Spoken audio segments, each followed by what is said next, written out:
Ukraine is gaining a death grip on Russian routes into Crimea, and a head of Putin's missile directorate has been killed by a car bomb in Moscow. But Russia is slowly enveloping Konstantinivkya at the southern edge of Ukraine's fortress belt.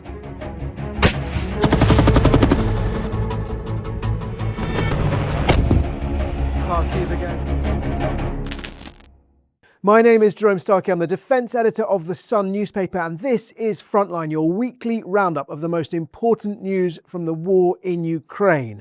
I'm back from a 3-week absence, and thank you to Colonel Philip Ingram for standing in, and thank you to all of you for watching, and indeed some of you for asking about my whereabouts while I've been away. I was just on holiday, but thank you for noticing. I hope the FSB doesn't pay quite so much attention. We'll start with the bridges into Crimea. Russian and Ukrainian officials have confirmed a series of strikes over the course of the last week, hitting 3 groups of bridges that connect occupied Kherson to the Crimean Peninsula, occupied Crimea. I'm going to start east to west. There are 3 bridges over the North Crimea Canal. They are the Stavky, the Myrna and the Armyansk Bridge. These connect main and small roads across this canal, a significantly important route between these 2 territories. Myrna, the most northern, Stavky in the middle, and the Armyansk further south. Armyansk, the largest and most significant of those. Those were hit on the night of June 10th. Earlier in the week, around the 7th, the 8th and the 9th of June, the Chonhar Bridge. This is what this goes over sort of flooded marshlands, estuarine marshlands where the Black Sea comes into the top of the Crimean Peninsula. That was hit. This confirmed by Vladimir Soldo, the governor of occupied Crimea. And then on June 10th, the easternmost bridge, the Henichensk, was hit. Now that connects Kherson to a very thin spit that runs down the northeastern flank of Crimea. Combined, this is really significant because some of those strikes have actually hit Russian military convoys whilst they've been on the bridges, but it's holding those routes at risk. And those routes have become increasingly important to Russia because of the ongoing campaign that we've talked about, choking the roads on the land bridge. That's the strip of occupied Ukraine that runs from Mariupol in the east through to Berdyansk. And Russian forces have been using that to supply their forces in places like Orikhiv and further west in Kherson on the southern edge of the Dnipro River. As a result of those earlier strikes hitting the land bridge, making that a dangerous route, Russian forces have diverted supplies. They've tried to reach those troops by sending up weapons, men, material and fuel from the Crimean Peninsula into Kherson, and now those routes are at risk as well. What does that mean for Russia? Well, reports this week that their troops are withdrawing from the Kinburn Spit.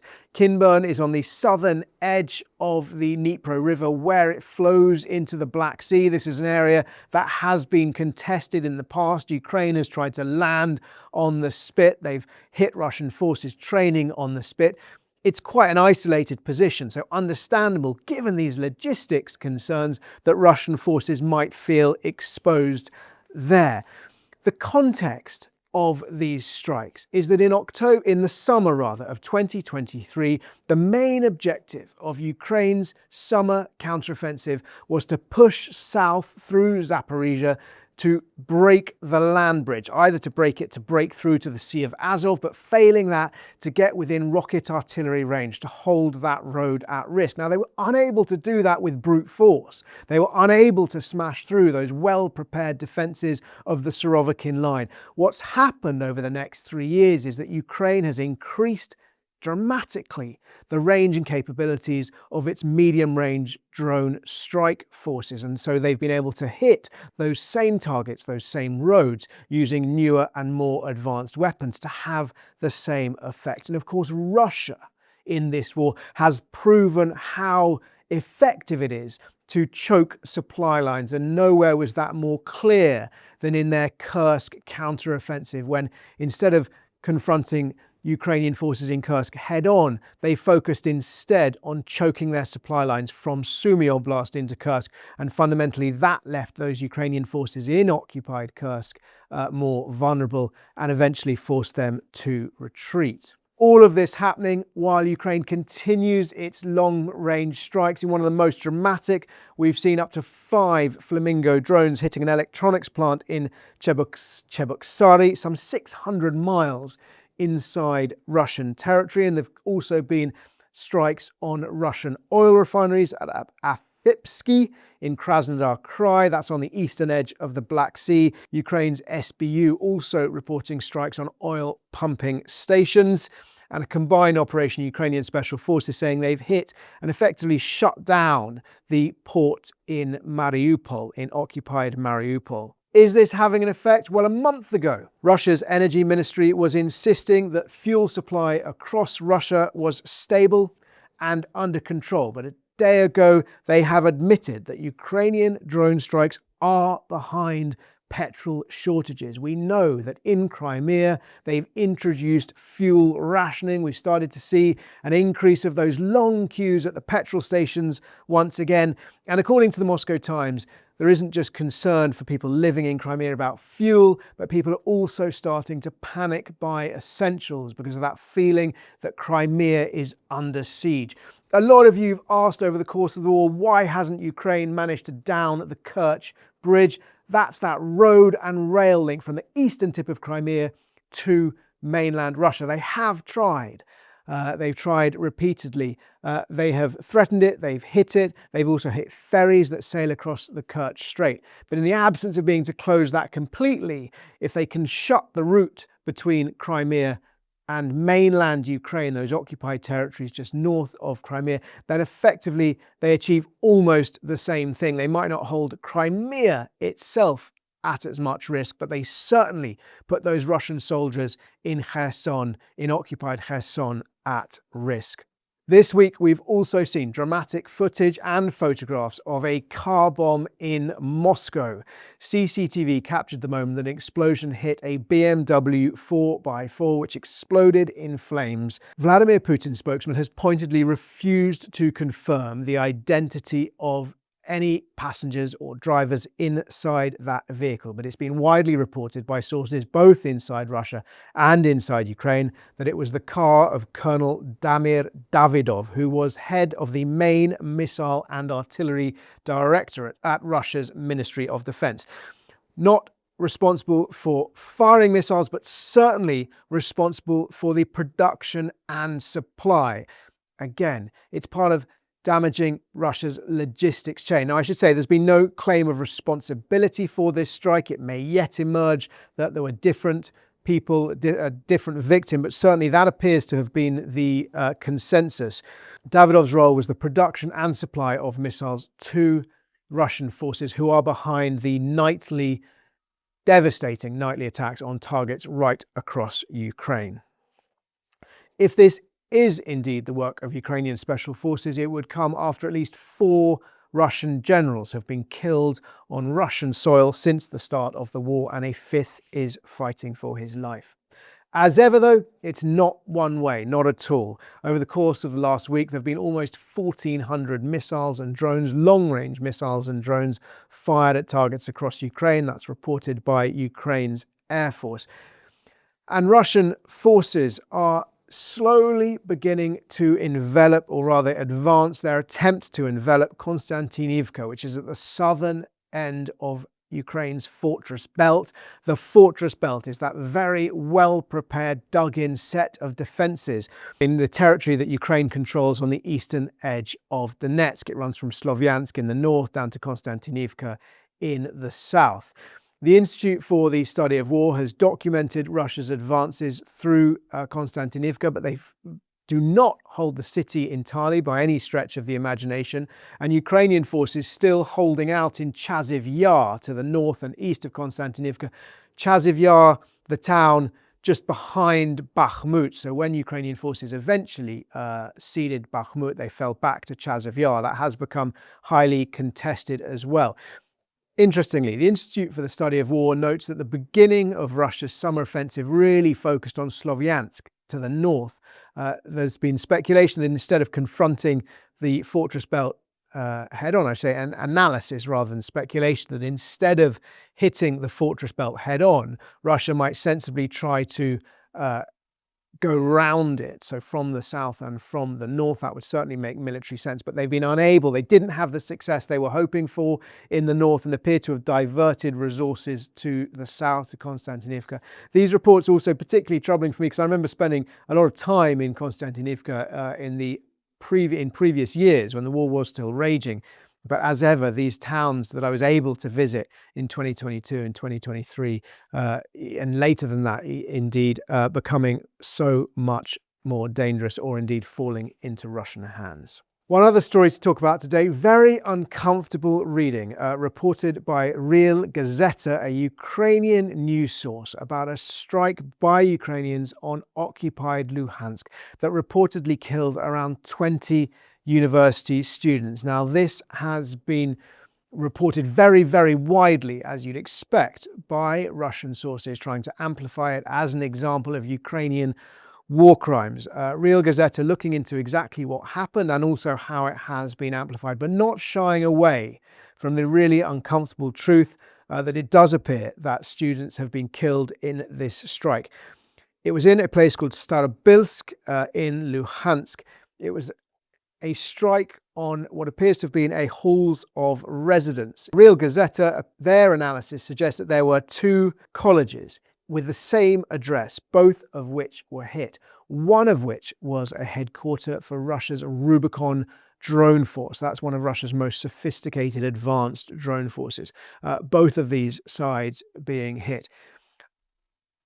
Conflicts like this, it's inevitable that civilians are killed, and this is an absolute tragedy. But I think when we reflect on it, it's important to remember that fundamentally there is only one side that is responsible for horrors like that, and that is the side that started the war, and that is the side that launched the full-scale invasion, the side that leaves Ukraine with no choice but to fight for its very existence. In this country, it's worth mentioning that the country has been sort of plunged into some chaos in the defence space by the resignation both of our Defence Secretary John Healey and then hours later our Armed Forces Minister Al Khan's, both resigning on principle in protest at the Prime Minister and the Chancellor's failure to honour their promises to resource our armed forces. Keir Starmer has talked the talk on defence. He says it's his first thought in the morning, the first responsibility of government. He's even had the brass neck to cajole other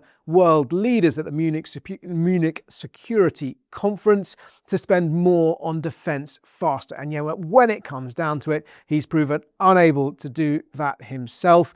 The resignations come as this government's supposed to be publishing what's called its Defence Investment Plan. That's a 10-year spending plan to underpin the direction and the future of the UK's armed forces. The criticisms are this plan itself is almost a year late. That's despite the war raging in Ukraine, a war in Iran and all the other security threats. The criticism of this plan is that it's late, it's not ambitious enough, and it's not sufficiently resourced.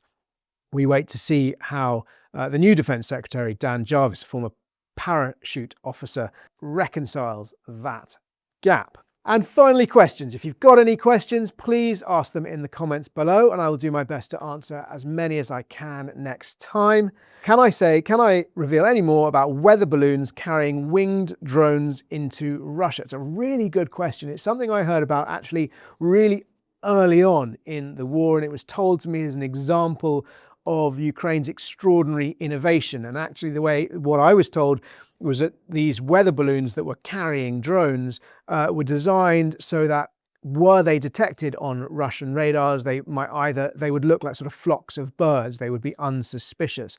I'm certainly aware it has happened. I don't know if it's continuing to happen, but Ukraine has clearly shown itself willing and able to innovate extraordinarily well. The account that I heard was that these drones these weather balloons or these devices would be blown across Russia by prevailing winds. The GPS or satellite-enabled drones would know when they were at the right locations within range of their targets, detach and then fly to their targets. And of course, that would increase their range because the battery or power life needed to be much smaller for them to fly from the point where they were effectively launched to their targets. Question number 2. Will the Russian retreat from the Kinburn Spit give Ukraine a landing point? Well, the answer, potentially yes. Will Ukraine take advantage of that? We'll have to wait and see. These landings across the Dnipro River have taken place. There have been special forces operations, there have been commando operations and conventional force operations. But it does become very hard both to make an amphibious assault and then once that has been made to hold that beachhead and resource those forces. So we've seen that in Kherson, but they haven't ultimately been successful in the long run. They are risky and resource intensive. And so it'll be a real question for Ukraine, given the ubiquity of drones, whether that is a good use of resources at this point in the conflict. And question number 3, why has aluminium not been sanctioned by the EU? This may be speaking to what's going on in Ireland at the moment. My understanding is that the European Union did sanction Russian aluminium, certainly the beginning of 2025, if not before, and that was welcomed by the sort of European aluminium industry group, European Aluminium, not least because, of course, it would strengthen their position in the market, selling their aluminium to European customers. But what hasn't been sanctioned and what has been topical recently, particularly because Kaja Kallas, the European Foreign Policy Chief, was in Dublin, is that there is an Irish producer of aluminium oxide, that's the Organish alumina plant in Limerick, which is selling the raw materials for aluminium to Russia, and that raw material being refined into aluminium in Russia and then being put in Russian weapons. And she has called for that trade to be sanctioned. And I would say, well, it should. There's no European country that should be helping to arm Russia or support in any way its war effort. If you have any questions, please do ask them in the comments below. Thank you again for all your comments while I've been away. And thank you, Philip Ingram, for filling in while I was on holiday.